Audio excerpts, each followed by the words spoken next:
Florida sues Walgreens, CVS over opioid sales.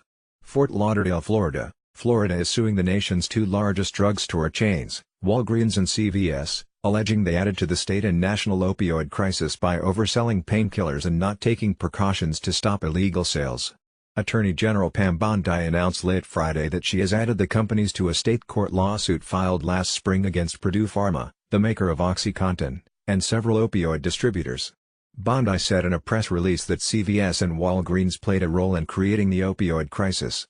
She said the companies failed to stop suspicious orders of opioids and dispensed unreasonable quantities of opioids from their pharmacies. On average, about 45 people die nationally each day because of opioid overdoses, according to the Centers for Disease Control and Prevention. We will continue to pursue those companies that played a role in creating the opioid crisis, said Bondi, who has been mentioned as a possible replacement by President Donald Trump for recently ousted U.S. Attorney General Jeff Sessions. Thousands of Floridians have suffered as a result of the actions of the defendants. CVS spokesman Mike DeAngelis called the lawsuit without merit in a statement Saturday. He said the company trains its pharmacists and their assistants about their responsibilities when dispensing controlled substances and gives them tools to detect potentially illegal sales. Over the past several years, CVS has taken numerous actions to strengthen our existing safeguards to help address the nation's opioid epidemic, DeAngelis said.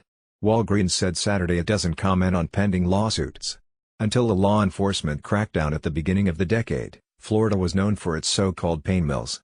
Drug dealers from throughout the country would send associates to storefront clinics where unscrupulous doctors would write opioid prescriptions for bogus injuries and illnesses. At one point, 90 of the nation's top 100 opioid prescribers were Florida doctors, according to federal officials.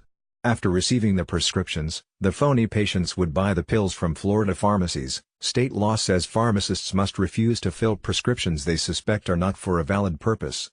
Most of the opioids would then be taken out of state to be resold illegally at huge markups, creating a drug crisis in many communities throughout the eastern United States. According to the lawsuit, Walgreens has dispensed billions of opioid dosages from its Florida pharmacies since 2006. The Illinois-based chain is the nation's largest drugstore chain and has more than 13,200 stores globally.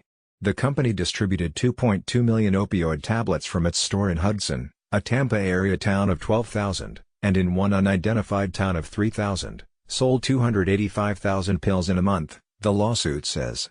In some stores, its opioid sales jumped sixfold in 2 years. The company paid $80 million 5 years ago to resolve a federal investigation that centered on inadequate record-keeping of its Florida opioid sales that allowed the pills to reach the black market.